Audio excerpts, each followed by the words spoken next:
I'm building your final exam. It's anything from this semester is fair game, but because of the way we're doing this, like you're drinking from the fire hydrant, you're trying to get your history information in 1 hour increments forces us to cover major events in just a few minutes.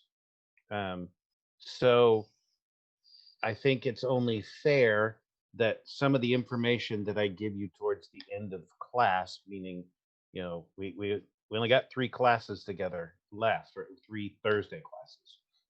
So the Thursday information over these next 3 weeks will be heavier on the final because it's fresh in your brain. And I think that's only fair in this current environment. Okay, everybody got that? So 3 weeks of paying attention, taking notes, putting pen to paper, Josh, Gino, writing it down. Right, Gino, I know you struggle with writing notes when we're face to face. Virtual is even harder, I know, but you can do it. Get pen and paper and coffee. Coffee makes the world go round.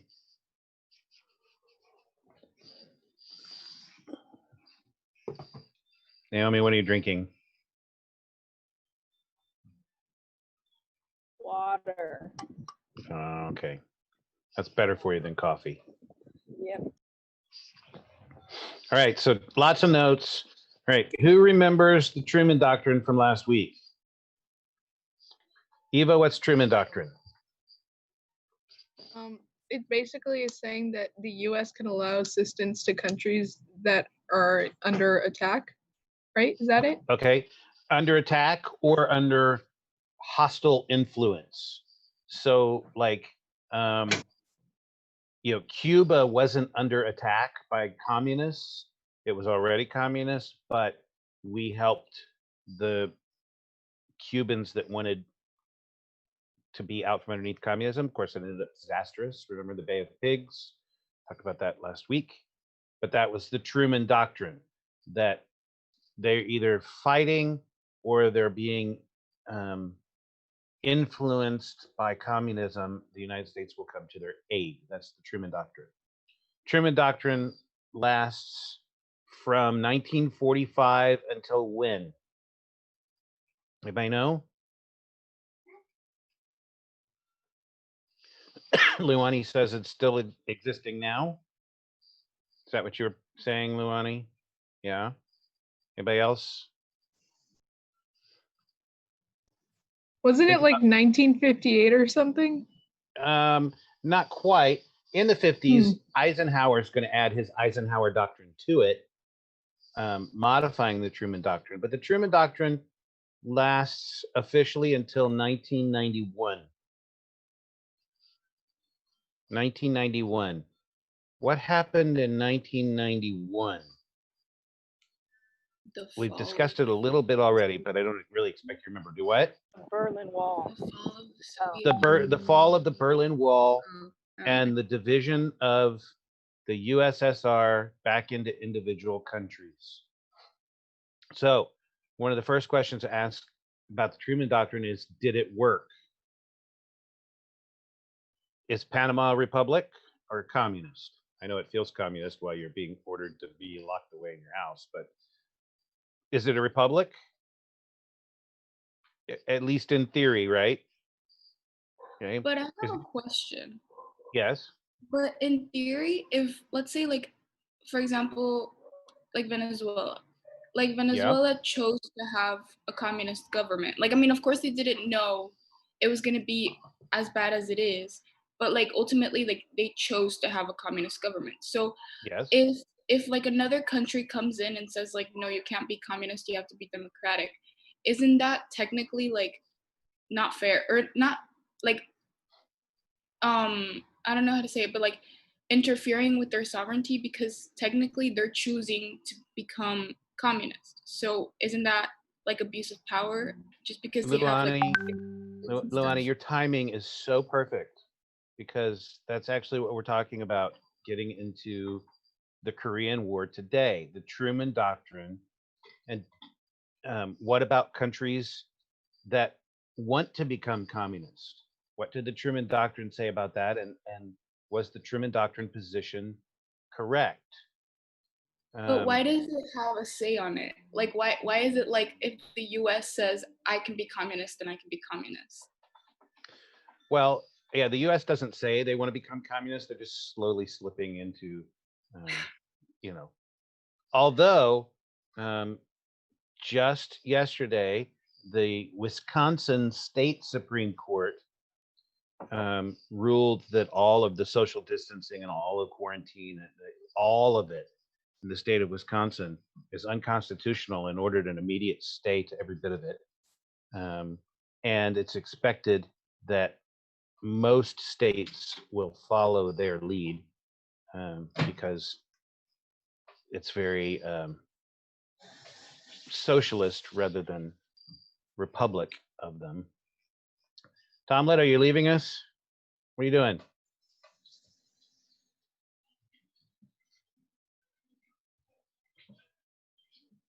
Apparently there's a fly bothering him, or he's appealing to God, one or the other. I can't tell. I'm sorry, Mr. Richardson. Chuck needed his studio camera, and I was using it, and he's in the middle of like a call or something. And so, yeah, sorry for distraction. Okay. So you're still being parasitic. That's what you're saying. Okay. Anyway, back to Luani's question. So the Truman Doctrine and later the Eisenhower Doctrine, which adds to the Truman Doctrine, but basically says the same thing. It just says the Eisenhower Doctrine just adds to Truman Doctrine that we will use force. Truman didn't say how he was going to help these countries, just that he was going to. Eisenhower, being a retired Army general and now becoming president, he was like, we're going to use the Army. Just plain and simple. That's how we're going to do it. And Eisenhower brings out a term that scares the United States population badly. And for that matter, the Western world. The Panamanian population was scared because of one phrase. And that phrase was the domino theory. Write that down. The domino theory. And Eisenhower literally said, I have a theory that when communism takes root in one country, all of the countries around it will fall like dominoes. And that terrified the Western world.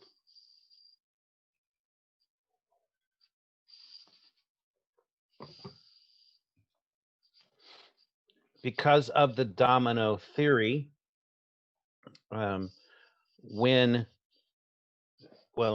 me back up. So the domino theory is in place. Let me back up to 1945 on the Korean Peninsula.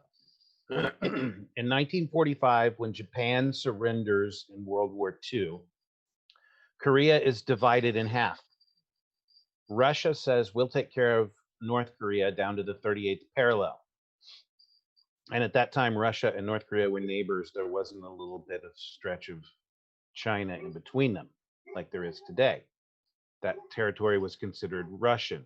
So it made sense that the Russians would take care of North Korea. But then they said South Korea, which was where the people were the poorest and the food was the scarcest and where they believed there were no resources. South Korea, they're like, oh, we're going to make that the burden of the United States. And Russia viewed it as it was going to suck resources away from the United States. They, of course, got that one really, really wrong. But so North Korea down to the 38th parallel automatically becomes communist. America then says we cannot allow South Korea to become communist. And so they occupy South Korea. Russia builds a barbed wire border across the peninsula at basically the 38th parallel.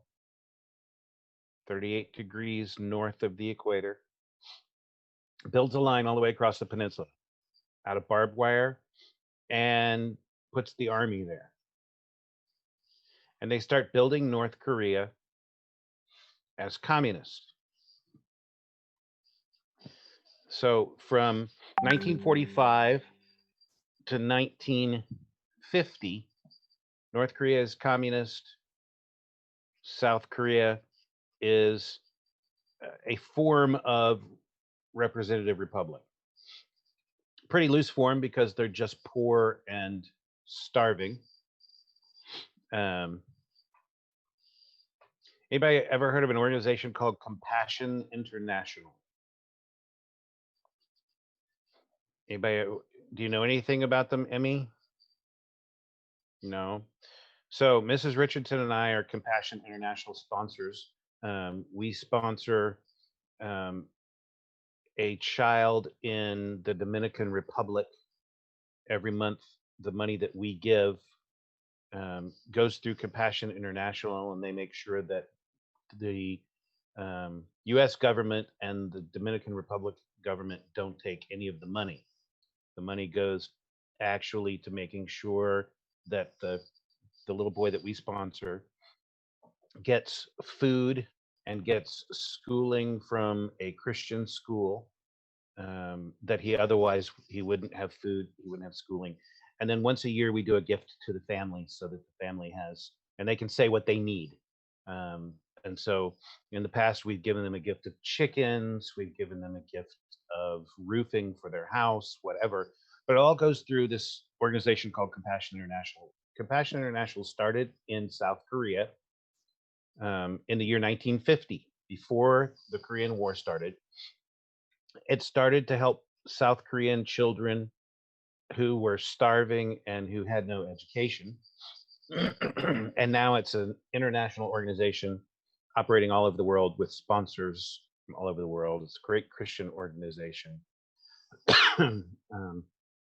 If you ever want to do really great mission work with an outstanding organization, that one of the most transparent Christian organizations on earth, meaning anyone, whether they donate or not, can call them and say, hey, we want to look through your financials, and they will send them where every penny of their money goes so that you can see that they don't use any of it poorly. Anyway, so this organization started in South Korea as a way to try to feed children and get them education. In the meantime, in North Korea, they're getting nothing but communist indoctrination and starvation, because the North Korea side of the 38th parallel does not grow a lot of crops. So in June 1950, June of 1950, the North Korean army rolls through the barbed wire separating North Korea and South Korea, and they invade South Korea. The South Korean army has less than 20,000 men at that time, and the United States had an additional 5,000 troops. So slightly less than 25,000. North Korea rolls in with 75,000 plus tanks that they got from Russia. You do the math. Doesn't take very long for North Korea to have superiority over South Korea. And in less than 3 months, they had pushed the Korean army and the Americans all the way to the furthest south port city called Busan, B-U-S-A-N. Today, it's a beautiful city, one of mine and Mrs. Richardson's favorite cities in South Korea. They pushed the Americans and the South Koreans all the way down to one city, and it literally looks like the North Koreans, backed by the Russians, are going to push the Americans into the sea. Until finally, in August, some reinforcements start arriving from the United States. And in September, the U.S. Marines show up, and the Marines land in September of 1950 on the east coast of Korea at a place called Incheon, Inchon, Inchon, very important city still today. The U.S. Marines land at Incheon, and now they have landed behind the North Korean army. So the American army is reinforcing in a place called Busan. I'm going to show you a map so that this makes sense. And the American Marines land at Incheon behind the North Korean army. Let me just show you a Google map.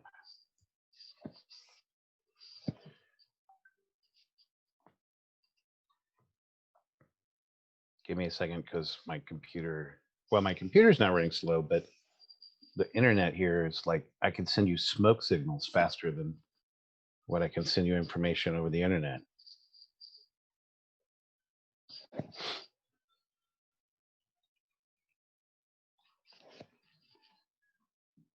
Mrs. Richardson, are you having really slow connectivity issues? No, but I'm just working in Noodle. So I'm sitting in the middle of the country that invented the internet, and it's like I'm in a third world.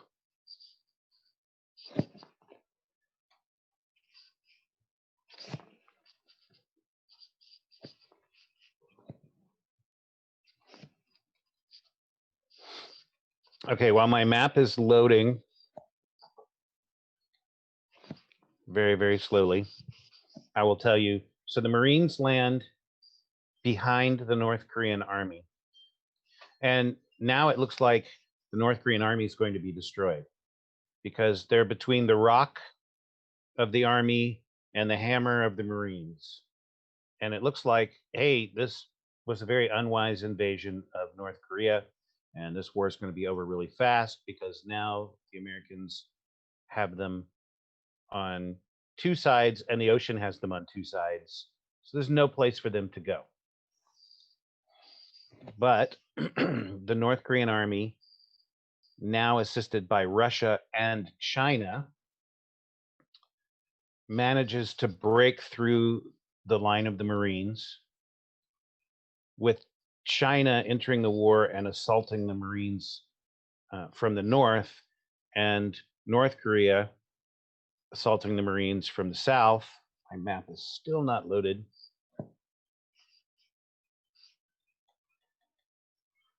This is dumb.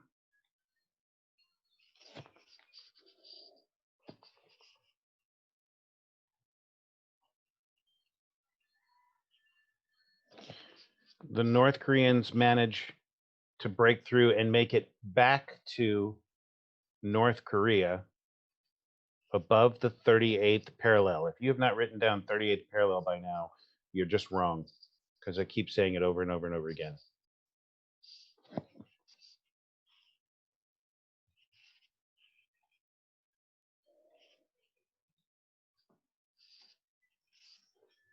They make it back, in essence, to the same spot where they had been divided before North Korea invaded. And for the remainder of the Korean War, which was not actually a war, we'll talk about it in a second. For the remainder of the Korean War, the front lines are going to change very little. On July 27th, 1953, the Korean War comes to a halt, not to an end. The Koreans agree, Wait, the Americans agree. Yes? July. Say again, what? Can you repeat the date again, please? July 27th, 1953. Thank you. It's a very important fact that everybody must know that that's my birthday. It's very important. Just wanna Wow. let you guys know On that. Eva's birthday, in honor of her, because they knew she was going to exist someday, they signed not a peace agreement, but a ceasefire. So my map is finally loaded. Wait, is that the thing? I'm not sure, but isn't it like it ended recently? I could be wrong. I could be messing up. So technically, North Korea and South Korea are still at war. Okay, so I'm not making. Technically, North Korea and the United States are still at war. Okay, so the map is actually now fully loaded. So I'm going to share my screen with you. Oh, that's why everything's moving so slow. Are you on the jetpack? No, the freshman meeting is still converting. Oh. Just eating up bandwidth. Blame it on the freshmen. It's the freshman's fault, guys. Those freshmen. All right, I'm going to share my screen with you. And we're going to look at a map of Korea. Okay, this is just a Google map. Everybody sees the Google, right? Everybody see, you can see my cursor moving? No? Can anyone see it? Now you see it. It's just really slow. Okay. So over here's Japan. Right. Here's China. Here's Beijing, the capital of China. Here's Russia.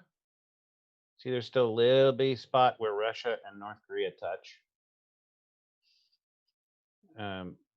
But at the beginning of the Korean War, Russia touched all the way through this area. You see my cursor moving? Anyone? Eva, do you see my cursor moving? Okay, good. So this is North Korea. There's Pyongyang, the capital of North Korea. And this is the demilitarized zone, this white line. Spent way too much of my life at this little white line, staring into North Korea, while North Koreans stare back at me.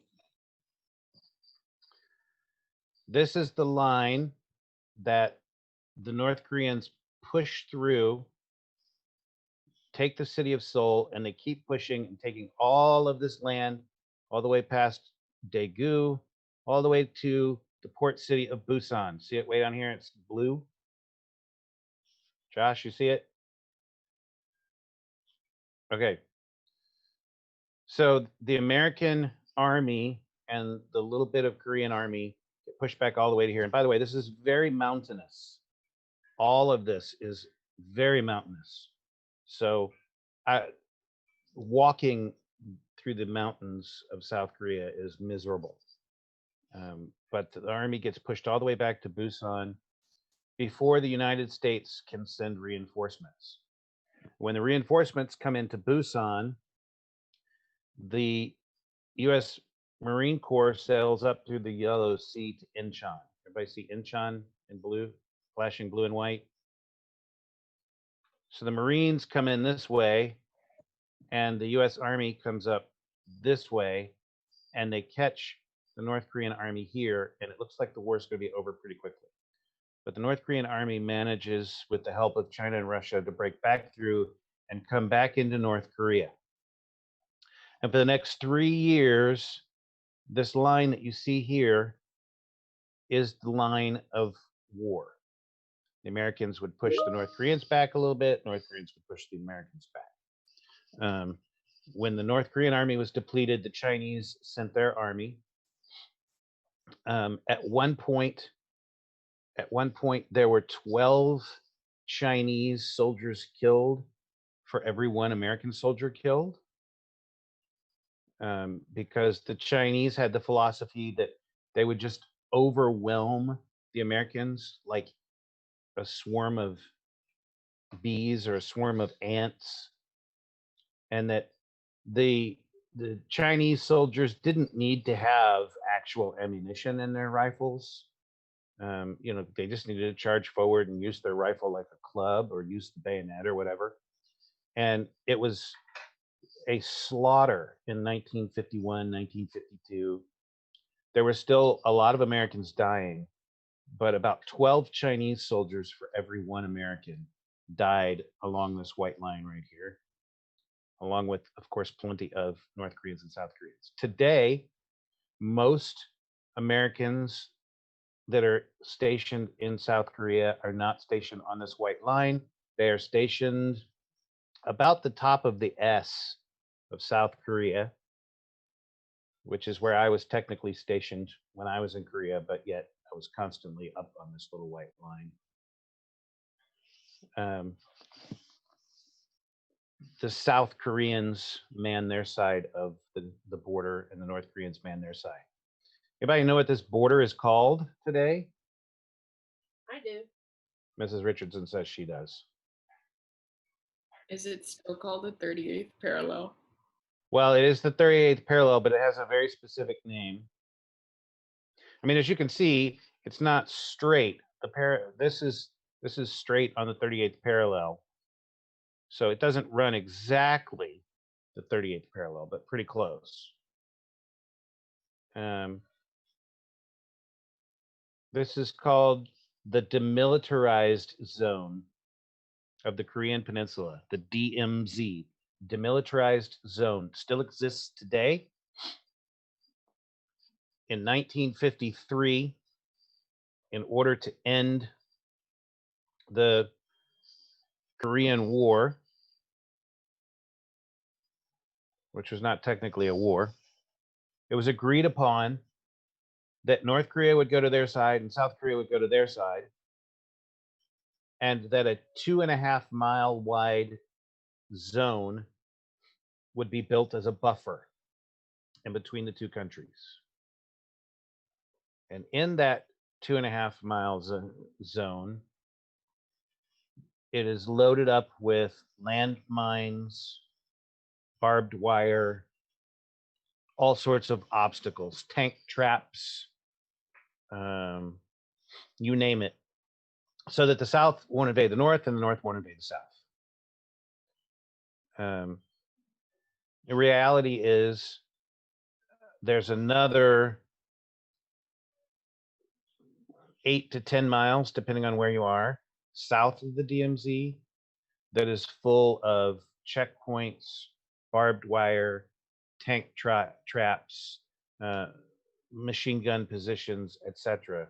So there's 2.5 miles of sort of no man's land where no one is allowed to go.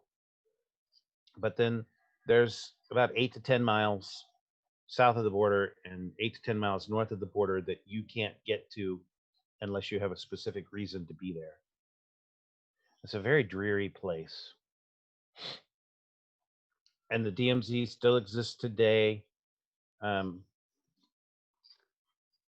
think I told you I have actually looked through my binoculars as I have stood on the DMZ, and particularly looked through night vision, because they tend to do it at night, and seen with my own eyes North Korean soldiers going down into the DMZ barefoot, not enough clothing, uniforms that are in just rags.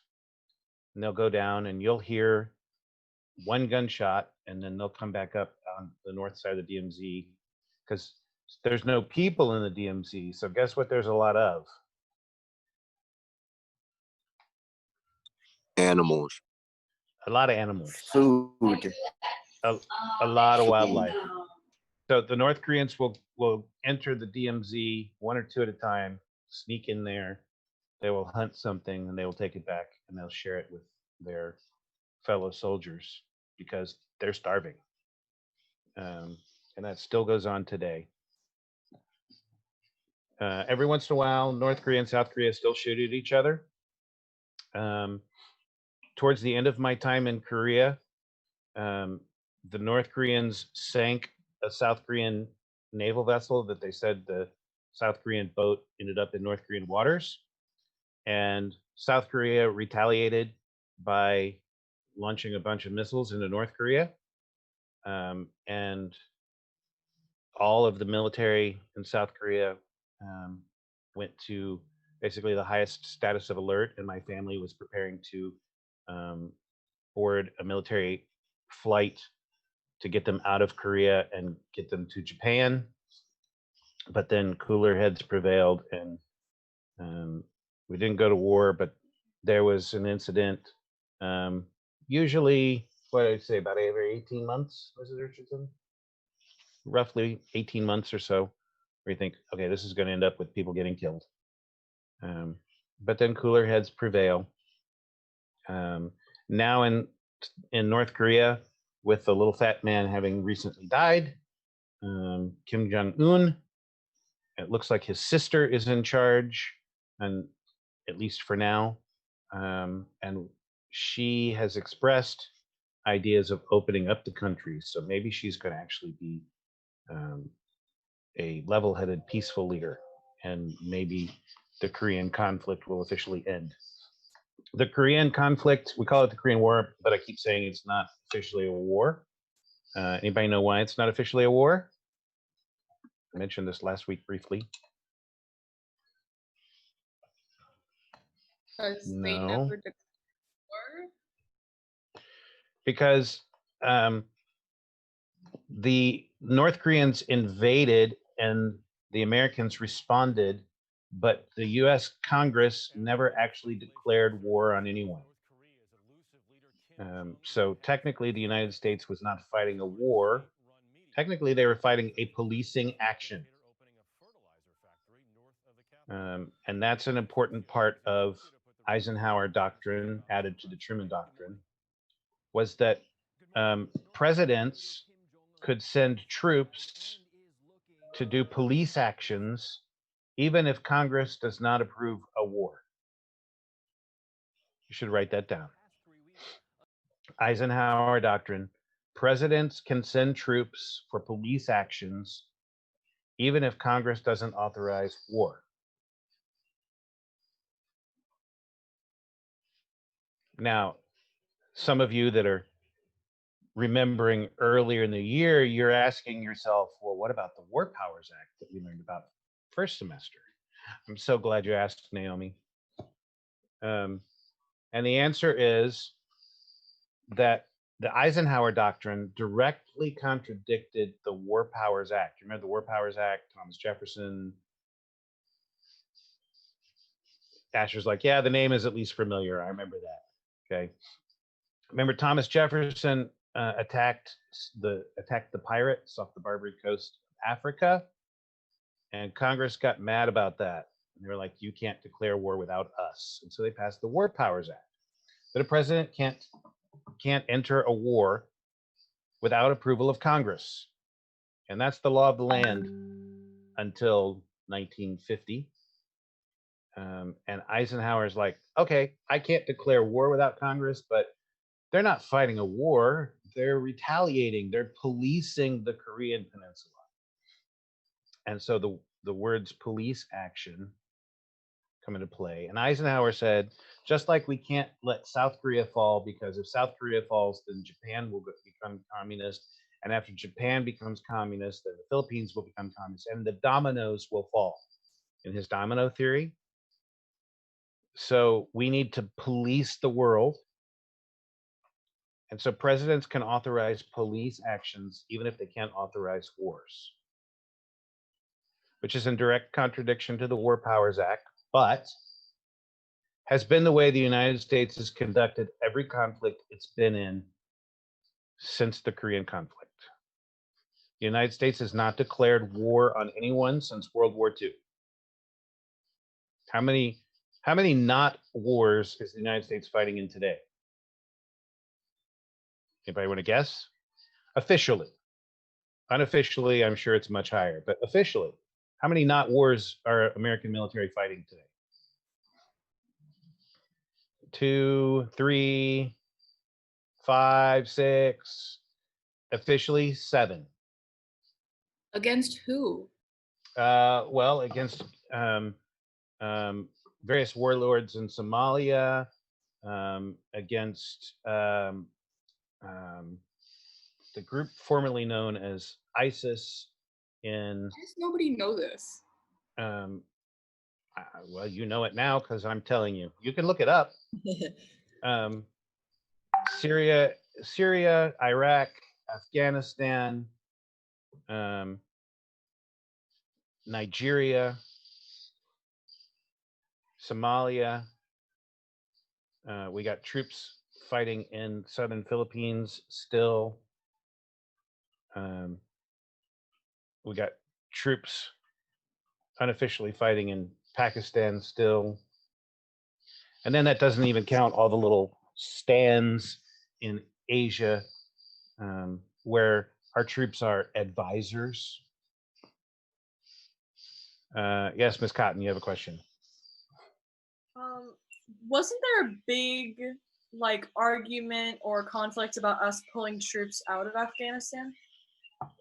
Yeah, so Trump said he wanted to pull troops out, that he doesn't see any point in wasting money in Afghanistan to basically sit there and accomplish nothing. I mean, that's the brief version of what he said.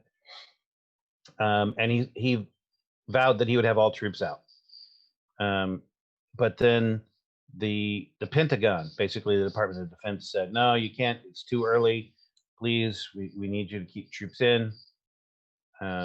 And so just like Obama before him, he has relented, although he has decreased the number of troops. And he swears that in his next term, he's going to get them all out. You know, just like Obama swore in his next term, he was going to get them all out. And like George W. swore in his second term, he was going to get them all out. So we'll see if Trump actually can end the longest war in American history. Who benefits from that? Well, think about it for just a minute. So the United States has basically been in a state of perpetual war since 1991. We've been at war with someone, whether it's been in Somalia, whether it's been in Iraq. All of this stemming from the Truman Doctrine and the Eisenhower Doctrine. Who makes money when militaries go to war? The people who make the weapons. Okay. Weapons manufacturers, companies like Raytheon, Skunk Works, General Motors, they all make a lot of money. And what do you think they do with that money?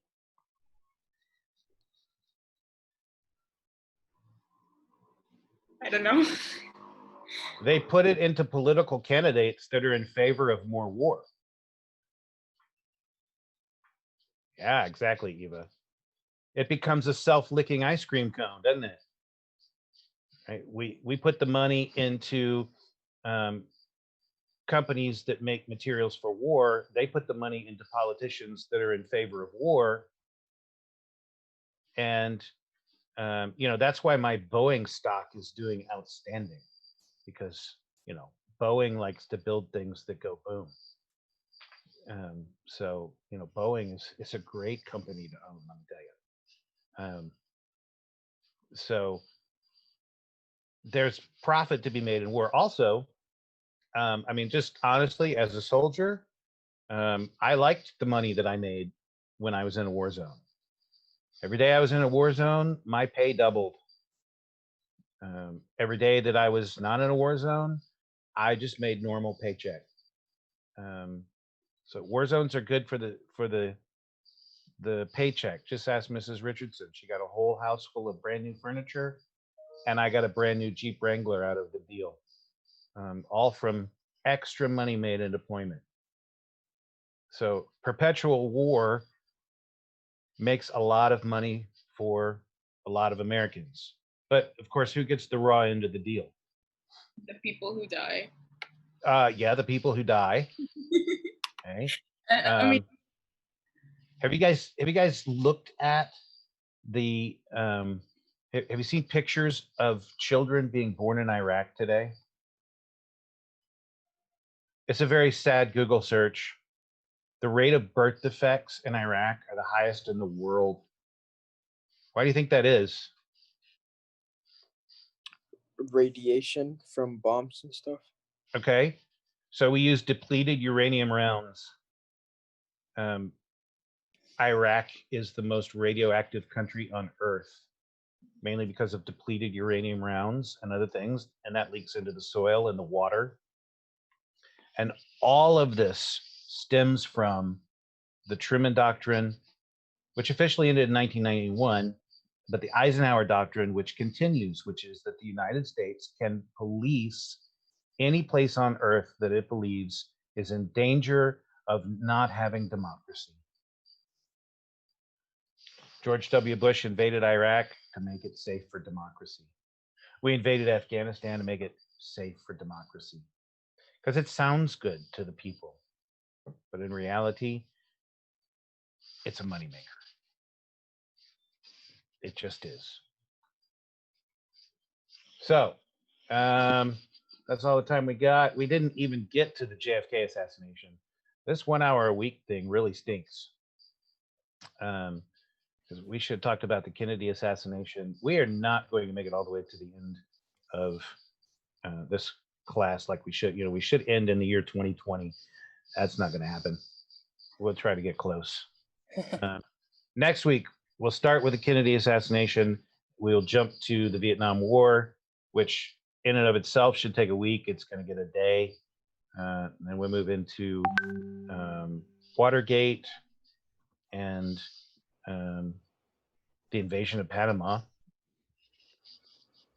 So, all right. Any questions, comments? You got homework due tomorrow, I believe, right? I don't have Teams open. I think it's tomorrow. Yes, Miss Cotton. Is there any way that we could go back to doing the guided readings? Because personally, I think the guided readings are a lot easier than the I second that. quality sources. Yeah. Third. Yeah, you didn't like this week's homework? No. Okay. Well, I tried to give you variety. You don't want variety. Okay, because I think just reading the book and answering the questions at the end is like the lowest form of learning. Are you saying that, Emmy, talk to me, tell me, like, did it take you way too long or what? It took me a really long time. I think mainly just because like having to find all the sources and then maybe one source didn't have that word, so I had to get another source. And it just like, I have like a ton of sources built up. It took me 5 hours. Yeah, just Oh gosh. Yeah, me too. Well, first of all, I hope you guys know that was not my intention to give you 5 hours of history homework. I've been trying to do just the opposite of that. So I got to tell you, honestly, I put that list together using internet sources in probably no more than 20 minutes.